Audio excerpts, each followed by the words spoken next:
Hello and welcome to the episode 160 with Dubai Trickies. Chris from Dubai Trickies, Dan from New Jersey, Matt Davies in the UK, myself in Ireland. And we're going to do a bit of a pre-match Southampton away game, pre-match there for the weekend. And we'll talk a little bit about transfers and other various things. So, yeah, welcome and excuse the awful fade in and out of this music.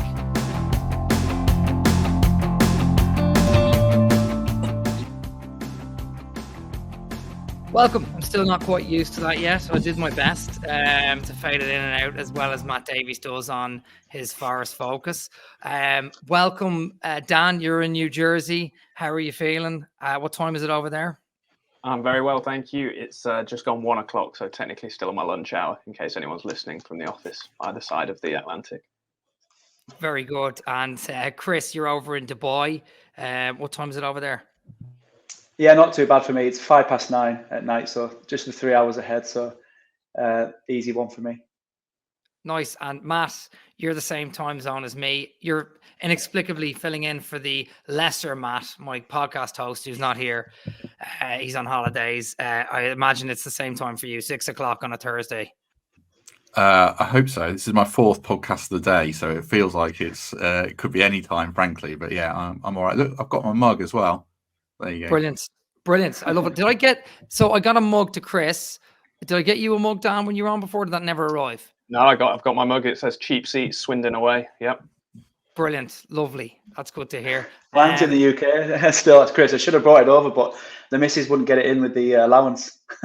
Oh, Jesus. Yeah. Well, we'll get it in next time. And to be fair, those mugs actually turned out to be a bit of a nightmare, me sending them all to different parts of the world. I remember struggling to get them back to the USA, and Chief has been promised a mug for about 2 years now, and I'm using my thing to hold the microphone up on it. So yeah, it's a bit of a shambles. Right, well, we may as well jump straight into the deep end with the pre-match, and obviously I said we'll talk about transfer stuff later on. We'll start with you, Dan. Your thoughts on sort of this weekend's game after sort of a semi-disappointing late draw to Bournemouth at the weekend. Are you excited? Do you think we'll win? Yes and yes to those two questions. So I think there was enough that came out of the Bournemouth game that made me feel fairly confident. And also there's a bit of I think we have to win this one, really, and at least put on a good performance. But I am confident. I think our strengths still lie in counter-attacking, although we had good possession, good passing stats and all of that at the weekend at home. I think the away games almost suited a bit more at the moment. So with that front four we have, who started at the weekend, I think we'll do pretty well, and I think we'll catch them with our pace and our kind of strengths up front. So yeah, very confident, and I think we're going to win it. Right. And what about you, Chris? Are you in the same camp as Dan? Are you positive about the game? I mean, we are better than Southampton. I think that, they've been playing the championship. They scraped through in the playoff final there last year. I think it was an Armstrong goal against Leeds. Everyone expected Leeds to win that. So what are your thoughts? Are you excited? Do you think we'll win?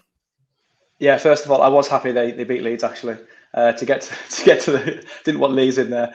I am positive. I do agree with what Dan says there, but I think our away form will be slightly better this year, possibly even overtaking our home form, just the way we do set up and how we our counter attacking. Not as positive. I do think we'll score goals, which we'll do a lot better this season. But I think it'll be a 2-2 draw. I think we've had their situation already like 2 years ago, which you're back in the Prem, it's your first home game of the season. They're going to have exactly the same feelings we had. They'll be up for it. And I don't think we're too solid at the back just yet. We've still got a few changes in coming for that. So I do think both teams will score, which is generally a Forest prediction. I've got us down for 2-2. Yeah, I do think we'll score, but I think it'll be a score draw.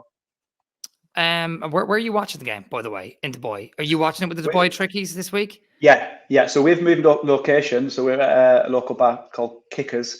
It's a sports bar, and we'll go meeting there about 5:30, which is obviously 3 hours ahead of you guys. And we've got quite a good few numbers now, so we should have another 25 that have signed up already. So we're watching it live, from the bar. I remember actually when you started to Boy Trickies a couple of years ago, and it was only a couple of people, and it's kind of grown a Yeah. lot since then. But like, is it there's a lot of international sort of guests coming in, or is it mainly English lads who are expats come over to Dubai watching the games, or do you have people even from Dubai who are now new Nottingham Forest fans going to the games or going to the pub to watch it with you? Yeah, so you're right. Actually, we started with myself, another Forest fan, and there was 2 Sheffield United fans that put Forest tops on just to kind of get us going a little bit. So that's how it started in like a cigarette lounge where they would only show the Forest game because there was bigger clubs on at the time.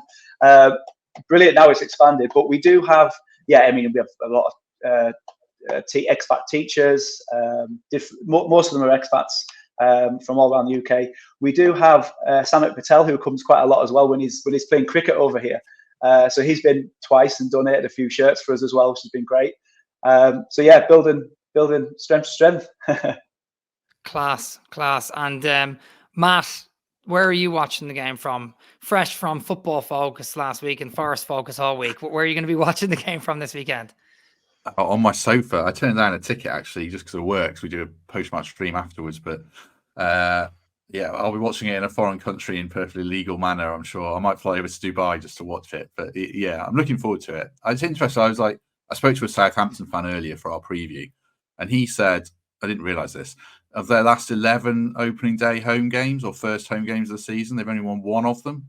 I don't know if that makes me more nervous or more excited. Probably more nervous being Forest. So, yeah, I'm looking forward to it. I sort of agree with Chris that it's going to be a tricky game.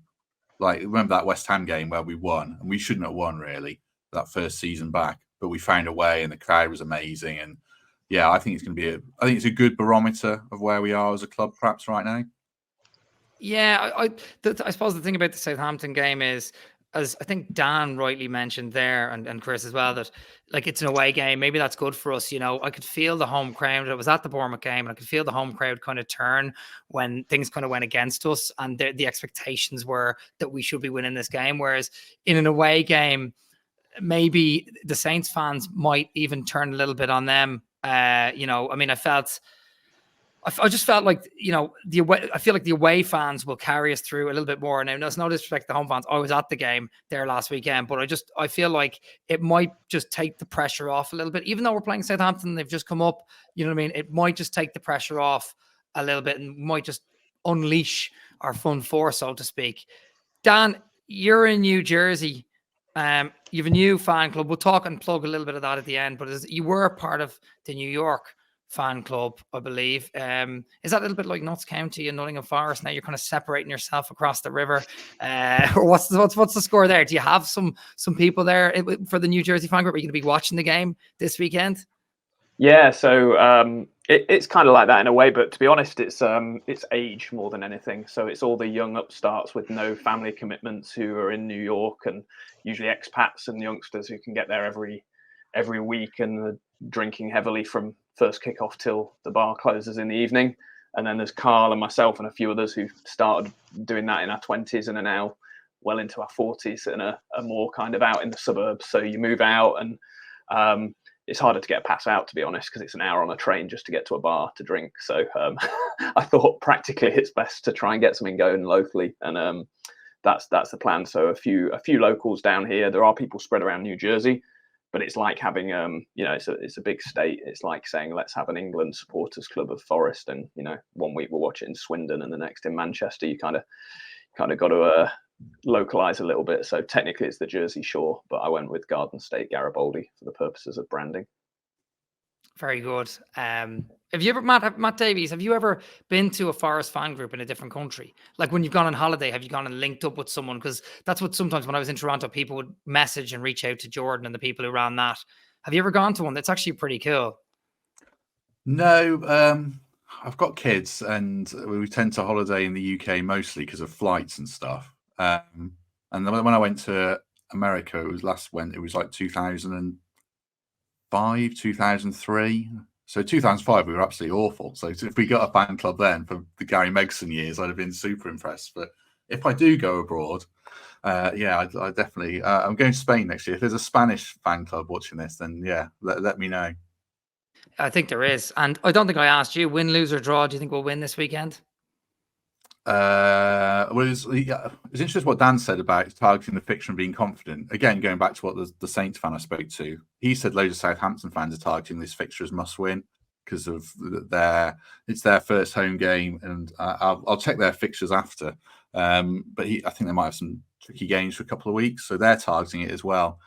So I kind of take a draw. I know it's kind of negative, but if you offer me a draw right now, I wouldn't be too gutted just to get a point on the board away from home. I mean, I certainly think we can win it. Definitely. I think we're, like you said, Chris, we're a better team than them. But just because it's their first home game, maybe if we play them a bit later in the season, hopefully they've had their spirit crushed a bit, I'd be more confident. But I'm pretty content if we draw, I guess. It's weird that, isn't it? Like, this is a game, I know you were saying that it's a game that they should be targeting. It's certainly a game that we should be targeting. But I think both teams generally, and I think there's a lot of Forest fans that will say I'm bonkers for saying this, but both teams generally will be happy if we got away with a draw this weekend, I think. Just because it sets up your season, whatever undefeated without a win means, that would be Forest. But I think, Southampton had a bit of bad luck last weekend. They had good luck with the red card, but then they didn't end up getting anything out of the Newcastle game. So I think they just want to get a point on the board. So I think both teams would be content enough for that, but we should be going for it. Particularly with, the players we've got and some of the players who come in, we'll come to them later. But I think both teams would be happy enough with the draw. Chris, do you have a red hot take for us at all? It's like something semi-controversial, something you think might happen in the game that's a bit unusual. I know it's a bit tacky, all this, but I've tried to layer this with some questions and some things that we do in the other show with the other Matt. And I just wondered, do you have anything exciting? I mean, I gave you some notes beforehand, and if you don't worry. Yeah, you did brief me. As I said before, I think we'll score 2, and I think Wood will get another 2, so that'll be 3 for the season, which will put him joint top goal scorer, because obviously Haaland's going to bag a couple because they're playing Ipswich. So yeah, I think Chris Wood will get another 2, and he'll be the joint top goal scorer on Match of the Day by the end of the weekend. Well, actually, no, because there'll be another game, won't there, after Match of the Day. But yeah, I think he'll get 2. If Chris Wood does score, by the way, I don't know how we can even think of dropping him, even if we are if the Nketiah deal gets over the line or whatever, another striker. I don't even know how we could drop Chris Wood at the moment. Didn't he score late? He scored at the end of last year as well in the Burnley game twice, 14 goals last season. He's kind of one of those players that, like, if he's consistent and on a roll, we've got to keep him playing, right, Dan?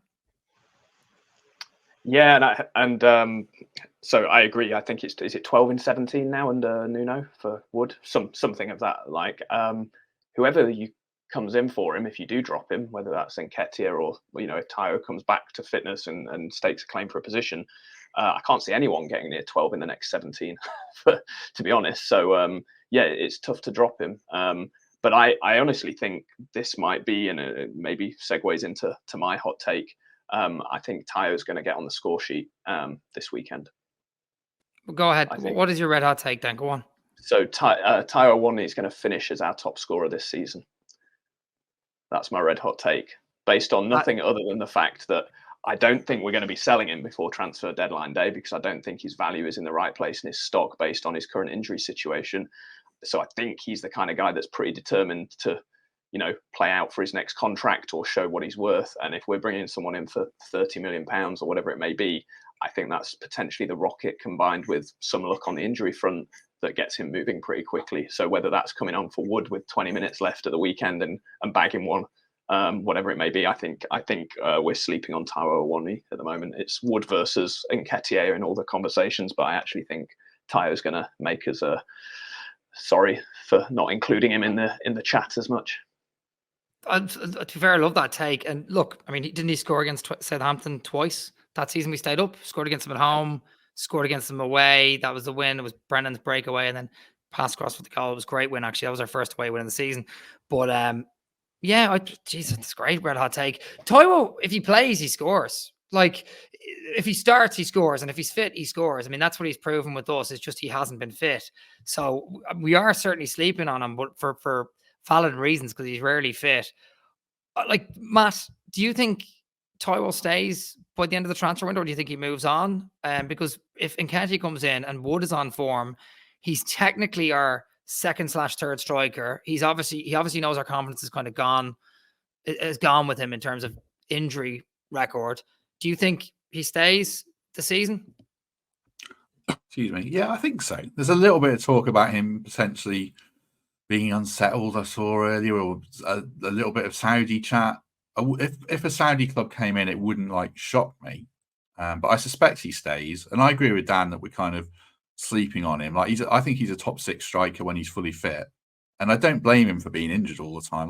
We rushed him back a couple of times because we've been desperate. And signing Nketiah means you don't have to rush him back. So, I think Tyro's got a big part to play. I actually think Chris Wood is the one longer term who's probably not on borrowed time, but he'll be 33 in December. He's on a 1-year contract. If one of the 3 is going to go, perhaps ideally longer term, then perhaps Chris would be the one, even though I think he's been great for us and, done a fantastic job. But if you're looking kind of long term, planning 2 or 3 years, Nketiah and Taiwo could be really good for us in that period. If the Nketiah deal is done, by the way, because obviously we're Thursday night here. We don't know. It looks like it is, but we don't know. Do you have a red hot take? Sorry to put it back to you, Matt. I know that I sent you these notes 30 minutes before we jumped on, but do you have one? Do you want to play along with it? I didn't know if it was for this game or the season, so I thought of one for each. Either or. Oh, perfect. Okay, well, I'll do both quickly. I'll do really quickly. For this game, like Dan, I fancy Taiwo to come on and prove a point and show that we've not forgotten him. So either him or Ryan Yates to score the winner. We saw Yatesy kind of crash in the box in the previous game. I wonder if he can do that again. And then for the season, if Nketiah signs, I would predict us to have 3 players in an England squad by the end of the season. Nketiah, Hudson-Odoi and Gibbs-White, if it goes really well. Like Palace with Eze and Adam Wharton. Yatesy as well will be in there, number 4. Well, I thought I was being pretty mental with 3, but if you want to throw out 4, yeah, go for it. Well, I don't really care. It's England, but yeah, no. Listen, I'm just messing around. Yatesy probably would never make the England squad, although we all wish he would. They're pretty good red hot takes, to be fair. We do a blame game every week, me and Matt, post match, and we generally blame players. Well, we find the players who were to blame for the problems in the game. And last week, it was difficult because we watched Neco give up a lot of space, but it was mostly because Dominguez came on and wasn't covering. We saw Sells and Toffolo getting the mix up for the goal, but Toffolo was kind of filling in for Aina. It was a tough spot to come in on. Sells actually had a pretty competent game. Who do you think, Chris, would potentially win the blame game this weekend? And I'm not trying to blame players before they've done anything wrong, because he might do nothing. You can say no one. This is a very negative part, which the other Matt created. So what do you think, Chris? Who do you think will win the blame game, or who won't have as good a game this weekend? Just to go back to the red hot take again, I just want to mention as well, Anderson. My stepdad's he's a big Newcastle fan, and I know a lot of people said, "Oh, he's great, great signing. He's got a lot of potential." He's good to go now. He just needs that chance. I'm waiting for him to be. I'm expecting him to be in the team straight away. So I was actually hoping that he would come on for Danilo, but I understood why Yates came on, because kind of the moment that happened, and getting carried away with settling things down, and he had a great game actually. But I am really waiting for Anderson to burst on the scene and possibly get 10 to 12 goals this season. But going back to your question, on that, yeah. Do you think Anderson will play the 8, or do you think because for Newcastle, obviously he played out wide quite a bit. I've seen him play out wide live when I watched us, and he was frighteningly good that day. Probably his best game for Newcastle. He scored a disallowed goal. Do you think he'll play in the 8 a lot? Like I thought he would, actually. I thought he'd come in. I didn't think Danilo would win his place over him in the first game. But do you think Anderson will be playing in the 8 just in front of the 6, or do you think that's his best position? Yeah, Chris, that's his best position. I say my stepdad, he's a season ticket holder for about 12 years now, and he can play anywhere in the middle. Gibbs-White is difficult to. We could swap them both around, but is it Gibbs-White? If he doesn't score as many goals, would Anderson be better in that position? For me, I think he plays alongside Sangare, but then is Nuno gonna go with one more slightly attacking, central midfielder? Maybe not, but for me, he starts, and he needs 2 or 3 games to prove otherwise. I think he's definitely, one of those players that should be starting, and will bag goals and will create goals, as seen when he played against Forest. And he had the disallowed goal. The good thing is, Chris, the fact that we had Yates come in, and everyone, including myself, was thinking, why is he bringing on a number 6 for a number 8 position? And then Yates ended up being the catalyst for the goal and the catalyst for a lot of good play in the first half. It's good. It just shows there's a lot of competition there, and there's a bit of versatility in the team, even with someone like Ryan Yates, who you would just consider to be that sort of number 6. That's what's exciting about it. But the blame game. I cut you off, but you came up with a good point there, so carry on. It actually links into what you just said about Nuno's subs. I actually think Nuno will be again to look at. With those subs, obviously, we know that some of them were forced through injuries, and we've talked about on the pod already about bringing on central midfielders for wingers. Is Jota going to play for us, or is he ready to go to Olympiacos? I thought he would have came on. It might be a case of Sousa might come on if we are looking to strengthen or refresh the wings, if there's any injuries or refreshing needed. But I'm still unsure about what subs he is going to bring on Saturday. That's going to strengthen us. So I actually think it'll be another game where we think we should have won that, and these subs weren't actually what we actually think would have been better to bring on. So sort of like what we said in the past about square pegs and round holes, I think that could be something that might catch us. So I think Nuno again could be one that we look at in a negative way. I don't like being negative, but I don't like being negative before a game either. Matt, this is one of his games, obviously, and this is why we argue so much. So we don't need to go into it. But what I will say is, now that we have gone into it, you're basically talking about Nuno's in-game management, right? And you're specifically talking about substitutes. I feel like last Saturday his hands were tied a little bit. The Yates substitute ended up working, so that was a good bit of in-game management. And maybe that was because Yates came in a tough spot and did well. But Aina and Elanga, he didn't really, I don't know, I feel like he didn't really have much choice, Toffolo for Aina as a switch. Elanga, who came on, Dominguez, that wasn't a great substitute. It didn't work out. Dominguez is usually good, though. I think when we have Sosa now this weekend and Milenkovic as well, that'll be a positive. What about you, Dan? What are you concerned about, Dan, in terms of the blame game? What are you concerned about this weekend? What areas for Forest concern you? And we'll get into more positives later. We don't want this to be a negative podcast before we go into the match, because I actually think we're going to win the weekend. But what concerns you this weekend? Yeah, so as I said, I think we are going to win. I'm fairly confident, but if we are playing Matt's stupid game of looking for negatives, then I'll play along too. And I agree with Chris. I was going to say exactly the same thing, which is blame game Nuno. So to give a slightly different slant on it, he pretty much started, I think, with 11 players who were with us last season, right? There was no debutant at the weekend, unless I've missed someone. And then even the substitutions, Toffolo, Dominguez and others. Now, granted, you look at the bench and we didn't actually have too many new signings on there, and you can argue about whether you throw someone in first game.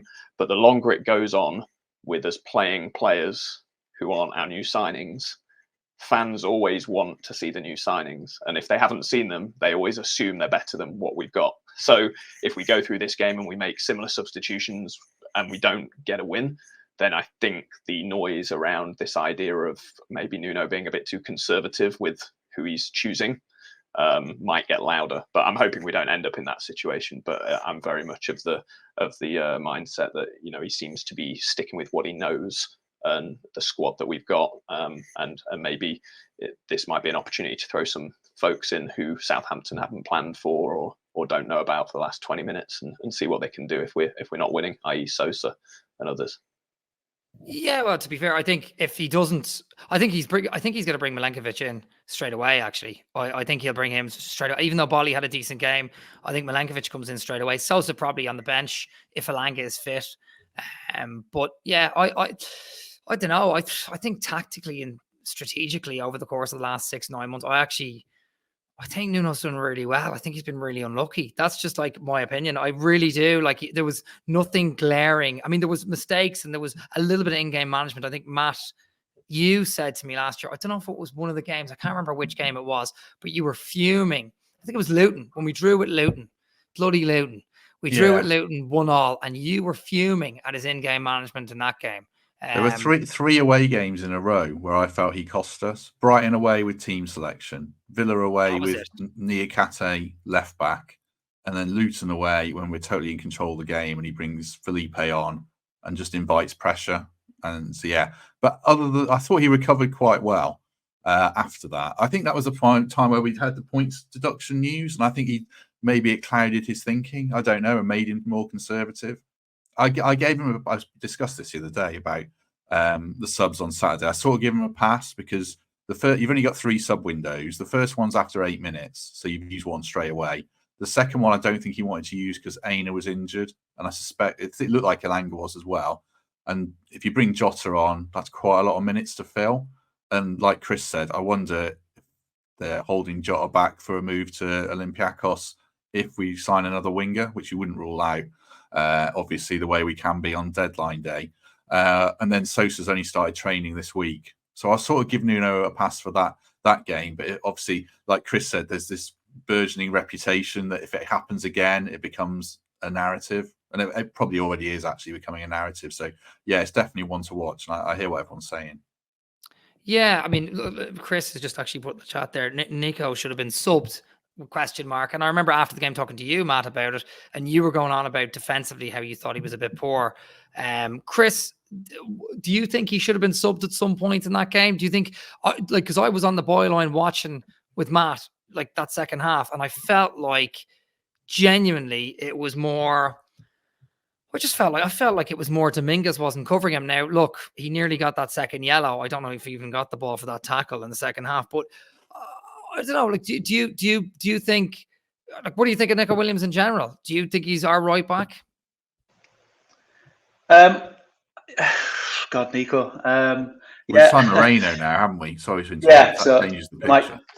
They might switch across, right? I reckon, everyone people saying Aina will go right back and then Moreno will be left back. I was just, because I agreed with you early in your pods with pre-season, Chris, about, is it Eric Moreno we signed, the right back? Morera, yeah, Morera, sorry, yeah. And he was, I mean, it was 20 odd minutes to go. I mean, maybe a little bit longer. I thought he could have made the sub. Because when we listened to Yates's post-match press conference, he was just saying like we couldn't get out. And I just think we needed, sometimes you need to be that offensive to relieve your defensive duties. So I do think that he would have helped just to push them back a little bit. And I do agree with what you said about Dominguez. He didn't have his best game and he wasn't covered as much. I just think he was on a yellow card. He was really tired, just like a lot of them were. And I think he would have been, I mean, I know he's young, but he's impressed in pre-season. I think you tipped him as one of the best we've had so far in pre-season, especially for his age and his price from St. Pauli. So I just thought he would have been an ideal sub. I was looking at him. I was looking at Sangare as well. But I do believe that I want that first game. He had his hands tied, as Matt said. But I will be looking out in the second game to see, whether I do agree with some of the subs. But yeah, I do. Nico, going back to your question, I do like him. He's good going forward. He battles hard. Right back, and he's dependable. We know his strengths are going forward, but I do think if he comes up against a pacey winger, we don't stop the crosses a lot with Forest. We say it a lot. A lot of teams find it easy to get crosses in. So what did Brian Clough say? Stop the cross, stop the opportunity. So he's got weaknesses, but he's solid. But that's the thing, is that like Aina's perfect. Aina's our best fullback in my opinion, probably most people's opinion. So when you're set up with someone like him who is so fast and quite strong, quite agile, his positioning is always pretty good as well. I think the other side is something that always kind of gets targeted, and Nico Williams kind of gets lost and loses his space a little bit. And I find that there's just so many gaps, and some of the wingers in the opposition teams are kind of licking their lips, and can't quite remember who Southampton have on the wings, but I know it's Armstrong up top, but I think that they'll be... Brereton Diaz played left wing last week. Oh, yeah. So it's going to be Ben Brereton Diaz, I think, probably. And to be honest, I know, look, he looks decent. He did well enough for Sheffield United last season, and he's going to be licking his lips trying to get at Forest again. So, yeah, I just worry that, yeah, I mean, worry a player like Brereton Diaz is going to give Williams a bit of a nightmare on Saturday. Do you fear Southampton, Dan? Do you like? I know you said we're going to win easily, but looking at, they've just come up from the Championship. They played a reasonably good game against Newcastle. They did better than us on the opening day of the season against Newcastle 2 years ago. Obviously, we were a different team then. Do you fear them a little bit, or do you fear their fearlessness, or even the fact that they're going back for their first home game of the season? I'm going to look stupid here if I say all of this and then we get beaten, but I don't know how you can fear them. I fear Forest foresting. I fear Forest foresting ourselves, but I don't fear us getting outright beaten by Southampton necessarily. Fear's a strong word, I think. I don't want to disrespect them, but at the same time, I don't buy into this idea like, well, it's their first home game back. It's going to be like when we played West Ham. We've been out of the Premier League for 23 years, and that day goes down as like folklore. Southampton have been promoted like 5 times in the last 12 years or something. I don't think it's as big a game for them as that kind of game was for us. So yeah, I don't think there's any extra fear because of that. And looking at the team, we shouldn't be fearful at all. When you look at what we're putting out there, Murillo in defence, pretty solid goalkeeper or goalkeeping options, and then our front 4. That's pretty. I feel confident with it, I have to say. And just going back to Nico, I don't think, and I know it's mentioned, I don't think you can underestimate how much that yellow card affects how someone plays for the rest of the game when they're a box-to-box fullback, if you like. I won't say wing back, but so I'm hoping with a fresh slate and without that hanging over him, as long as we don't get another early one, we see a different kind of a player, because you just hang off an extra 5 yards, you don't commit forward an extra 5 yards because you've got to get back. You just play a more conservative game. So I would have had him off because of that. But yeah, I've nothing to fear from my point of view. Yeah, fair enough. That is a good point, actually. That yellow card affects. I mean, did it affect the Bournemouth fullback when he got it? Probably a little bit, yeah. Was it Kirkes? But yeah, look, Matt, speaking of fear, what sort of team are Forest going to put out this weekend? Because we've Milenkovic back, we've Sousa in. We will have wrapped up a striker by the time the weekend rolls around, but we won't use them. Moreno won't play till maybe Wolves, maybe after that. What kind of team do you think we should put out there at the weekend, and what kind of team do you think we will put out there at the weekend? Well, I hope it's a positive one. I wouldn't. There's always a temptation when you're away from home to, play an extra midfielder or play 3 at the back. I hope we don't. I'd stick with a 4-2-3-1. I'd stick with Ryan Yates. Feels like a good game for Yates, so I'm perfectly happy to pick him. Probably just Bolly versus Milenkovic is kind of a good debate, because Bolly didn't do anything wrong at all. He was good. His passing's not amazing, and I think Milenkovic has been signed to play, so I suspect Milenkovic will come in. And also one other point about the Bournemouth game, which was going to be my preemptively negative section that Matt's insisting that you do. I just didn't see necessarily anything in our defending set pieces against Bournemouth to make me think we've really addressed that. Like, they scored that VAR goal that must have been targeted. They must see how we set up at near posts to do that. And loads of teams targeted our near posts last season. So there was that. And then equally, the other weaknesses, like we pack the centre of the goal and teams run around the back and Sells had to make a good save. So yeah, that's my worry. As much like Dan says, I don't see Southampton having the quality to beat us. But like Bournemouth, I didn't think they'd score unless we messed up. And we messed up to a degree by not stopping the cross and Toff not dealing with it. So yeah, I hope we go for it. I would certainly start with Chris Wood, and Tyro's a great option off the bench. And I know Nuno said today he'll assess Moreno, but I just don't see him featuring or starting in this one, maybe 10 minutes off the bench. So yeah, that'll be my team. And I hope we're positive and aim to win the game and don't sit back and take a draw, even if I would kind of be comfortable with one. You know what's funny you say that, now that you're saying that, now that you're talking about crosses and we're playing away from home, I'm starting to think maybe he does play Bolly, maybe he doesn't throw Milenkovic in straight away. Maybe he wants to throw him into a home game to settle him down. But he's an experience. He's played like 200 games in Serie A and 56. He's played for Serbia, 50 caps for Serbia. Yeah. So yeah, no, that's a good point. I think it's just that I mean, he is 6'5", but it's the stopping the crosses really gets to me. And like, I'm just fearful every time someone swings a ball in. And particularly when you're sitting where I was sitting on the byline, you can see right down where the cross is coming in and they're constantly looping in. And you're just like, is Sells going to come for it and try and punch it? Are the defenders going to get rid of this? Is it going to like sort of ricochet and bounce around the box and then someone's just going to tap it in like Semenyo did? It's really stressful. And I wonder, is there a way of combating that and slowing down the amount of corners we concede as well? Because like you said, Matt, that was a training ground routine for their disallowed goal. And we certainly didn't purposefully play them offside. It was just an accidental thing that the man had ran ahead of our men. So Yeah, no, I am. Can I make a minor sells point quickly as well?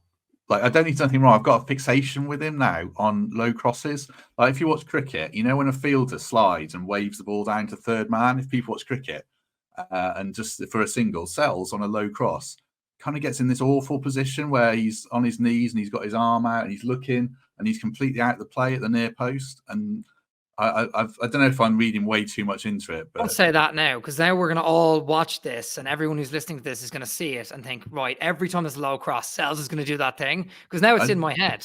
I know. I do like him. And I if we end up with him in goal for the rest of till January, I'm fine with it.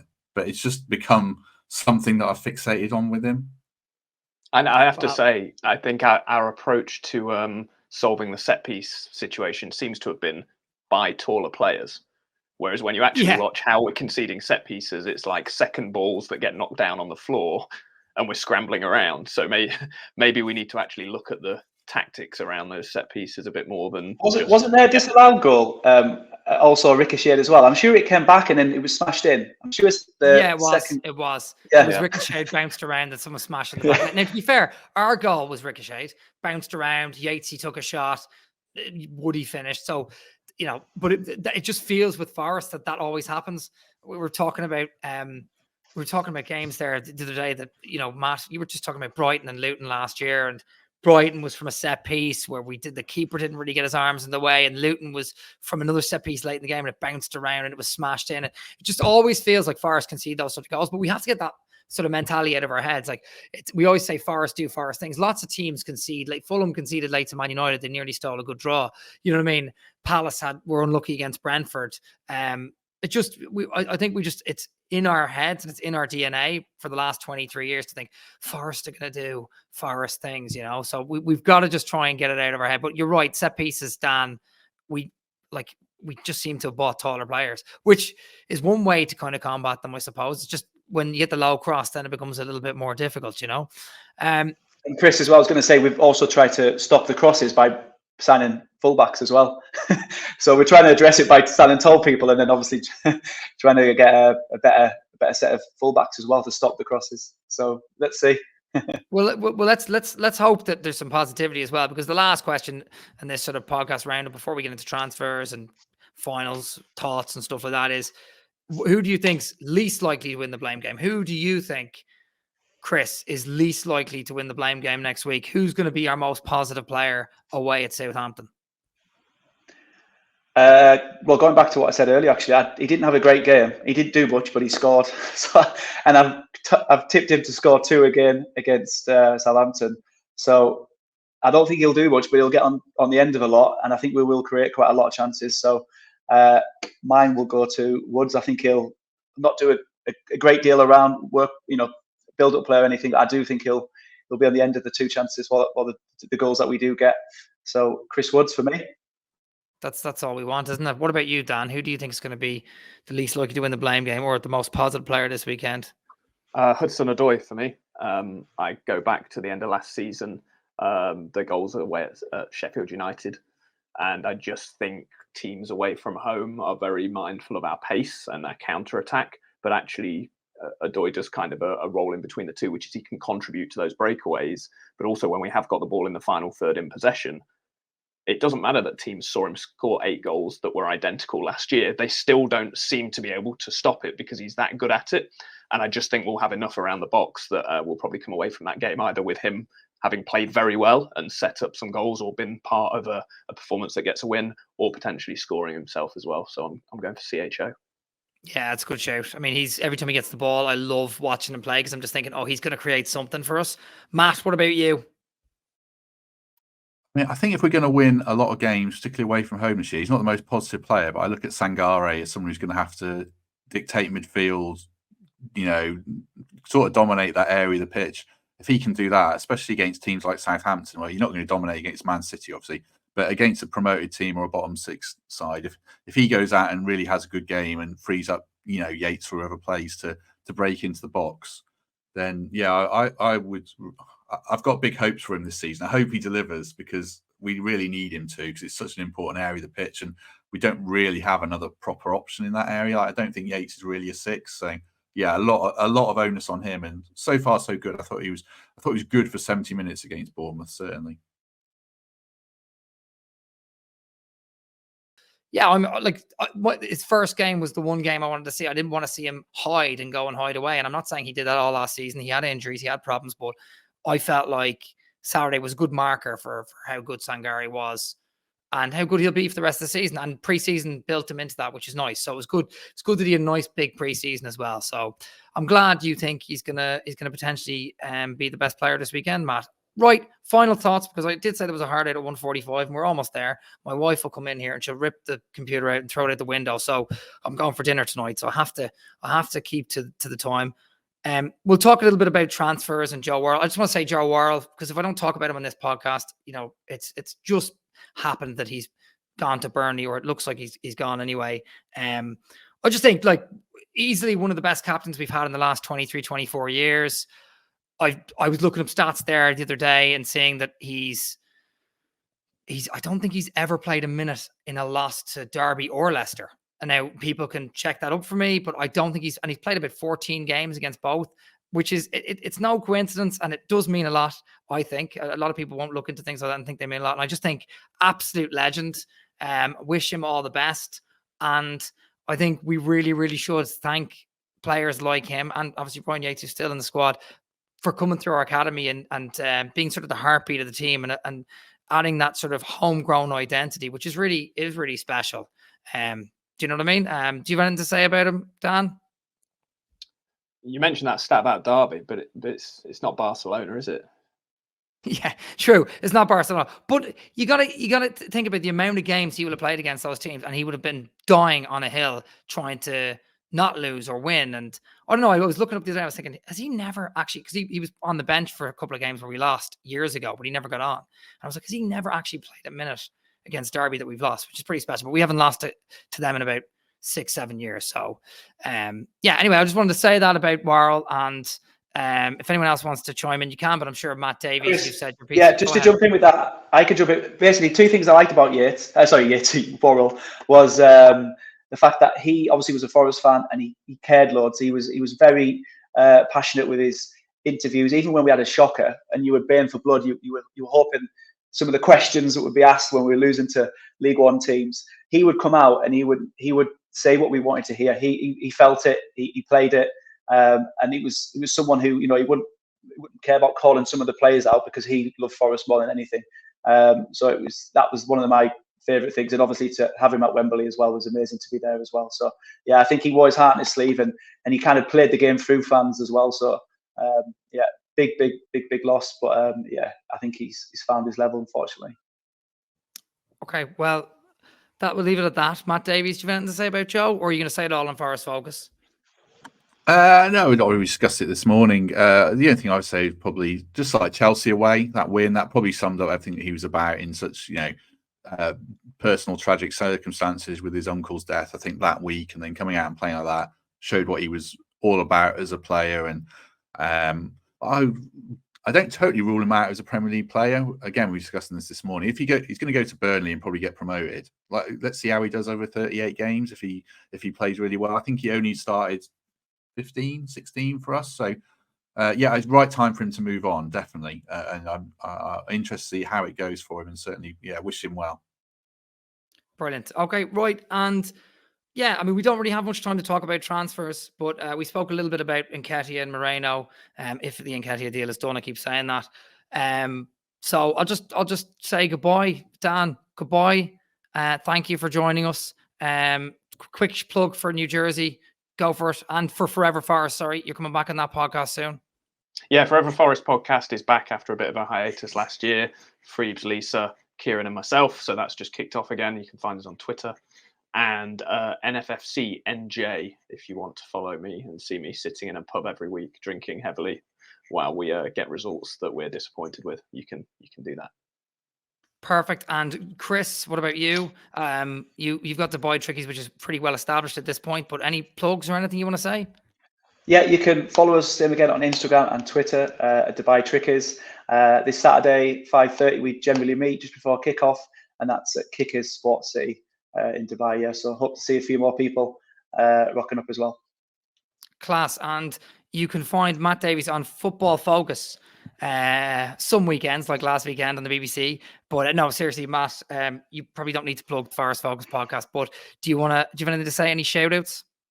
Well, I'm quite enjoying the increasing degree of panic in your voice and how you're talking on times 2 now. So I'm waiting for Mrs. Aylmer to burst in the background. I'm tempted to filibuster for another 10 minutes just to get you in domestic strife. But no, thanks for having me. I'm grateful for you jumping on my podcast, and you'll be on this weekend. So yeah, I'm happy to be on this. Really enjoyed it. And yeah, Forest Focus podcast, wherever you listen to your podcasts. Brilliant. Thank you all from all over the world for the pre-Saints pre-match. I don't need to say anything else other than Matt, my co-host, is inexplicably let us all down once again, and he's not here. Follow us at forestallover on Instagram, at NFFC all over on Twitter. Like and subscribe this. I didn't say it throughout the podcast. If you've got this far, please like and subscribe. And yeah, we will see you after the weekend, hopefully after a win.